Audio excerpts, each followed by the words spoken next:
வணக்கம் அன்பு நண்பர்களே, அனைவருக்கும் வணக்கம்.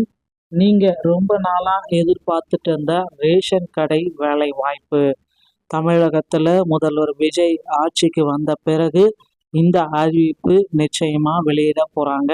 ஸோ இதில் அறிவிப்பு வரத்துக்கு நீங்க என்னென்ன விதிமுறைகளை பின்பற்றணும், டிஎன்பிடிஎஸ்ல ஆட்சேர்ப்புகள், ஸோ இதில் உதவியாளர், கணக்கீட்டாளர் எல்லாமே எடுக்க போகிறாங்க, எடையாளர்.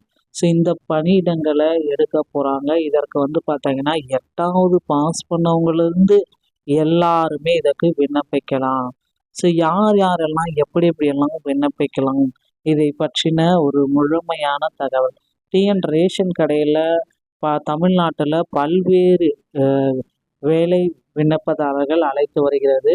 தமிழகத்தில் உள்ள ரேஷன் கடை வேலை காலியிடங்கள், ஒவ்வொரு தமிழ்நாடு ரேஷன் கடை வேலை குறித்த தகவல்களையுமே நம்ம இதில் பார்க்கலாம். தமிழகத்தில் ரேஷன் கடைகளில் கிட்டத்தட்ட 25,000த்துக்கும் மேற்பட்ட நண்பர்கள் பார்த்தீங்கன்னா வேக்கண்டாக இருக்காங்க.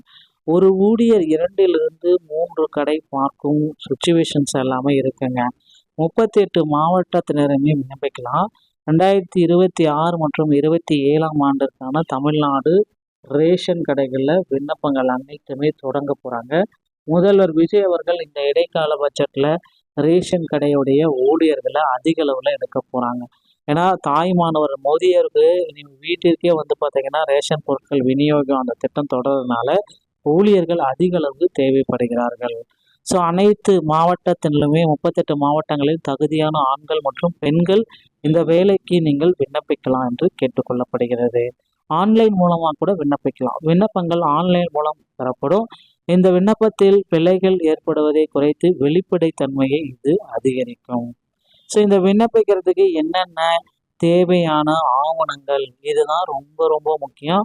இந்த ரேஷன் கடை உங்கள் பக்கத்தில் இருக்கிற ரேஷன் கடைக்கு உங்களால் போக முடியும். அதுவும் உங்கள் ஊர்லேயே இந்த வேலை அப்படின்னா நிச்சயமாக இதுக்கு நீங்கள் தகுதி தானா அப்படின்னு செக் பண்ணிக்கோங்க. ஸோ 8th 10th அல்லது 12th உடைய பாஸ் பண்ண மதிப்பெண் சான்று, 8வது பாஸ் பண்ணிங்கன்னா சீட் எண்ணுங்களுடைய டிசி இருந்தாலே போதும். ஓகேங்களா. இந்த 10th 12th மார்க் ஷீட், ஓகேங்களா. அப்புறம் ஜாதி சான்றிதழ், தகுந்த அதிகாரிகளால் வழங்கப்பட்ட ஜாதி கம்யூனிட்டி சர்டிஃபிகேட். இதில் திருமணமான பெண்கள் பார்த்தீங்கன்னா தந்தை பெயர் மட்டும்தான் இருக்கணும். ஓகேங்களா. அதையும் நீங்கள் கிளாரிஃபையாக செக் பண்ணிக்கோங்க. பிறப்பு சான்றிதழ், பிறந்த தேதியை உறுதிப்படுத்த அதிகாரப்பூர்வ பிறப்பு சான்றிதழ் பர்த் சர்டிஃபிகேட்டை வச்சுருக்கணும். அடுத்து தமிழ் வழியில் நீங்கள் பயின்றிருந்தீங்கன்னா 10th 12th அது மட்டும் கிடையாது, 1வதுலேருந்து 10வது வரைக்கும் எங்கெங்கெல்லாம் படிச்சிங்களோ அந்த ஸ்கூல் எல்லாத்துக்குமே தமிழ் வழியில் தான் படிச்சிங்களான்றது தனியாக ஃபார்ம் இருக்குது. அந்த ஸ்கூலில் போயிட்டு நீங்கள் வாங்கிக்கலாம். அல்லது 12ஆம் வகுப்பு தனியாக பயின்றதுக்கான சான்றிதழ்களை பள்ளிகள் எல்லாம் ஆன்லைன் மூலமாக இசேவை மையத்தின் மூலமாக கூட பெற்றுக்க முடியும். ஸோ அடுத்து பார்த்திங்கன்னா உங்கள் வீட்டிற்கும் விண்ணப்பிக்கக்கூடிய ரேஷன் கடைக்கும் எவ்வளோ டிஸ்டன்ஸ் இருக்கும், அதை பார்த்திங்கன்னா விஓ அலுவலகத்தில் அந்த சான்றிதழை நீங்கள் பெற்றுக்கலாம். அடுத்து வீட்டு வரி ரசீது, வசிப்பிடத்தை உறுதி செய்ய, ஓகேங்களா, அது பார்த்திங்கன்னா இருப்பிட சான்றிதழ் கூட அதுக்கு பதிலாக நீங்கள் வாங்கிக்கலாம்.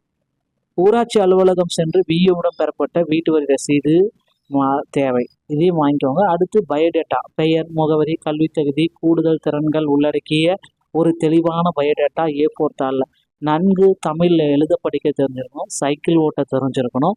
ஸோ இந்த மாதிரி விதிகள் எல்லாமே கேட்குறாங்க. கண்டிப்பாக கேள்வியும் கேட்பாங்க. ஸோ ரேஷன் கார்டு மிக முக்கியம். விண்ணப்பதாரருடைய குடும்ப அட்டை ரேஷன் கார்டு கட்டாயம் இருக்க வேண்டும், இல்லைனில் விண்ணப்பம் நிராகரிப்பு செய்யப்படும்.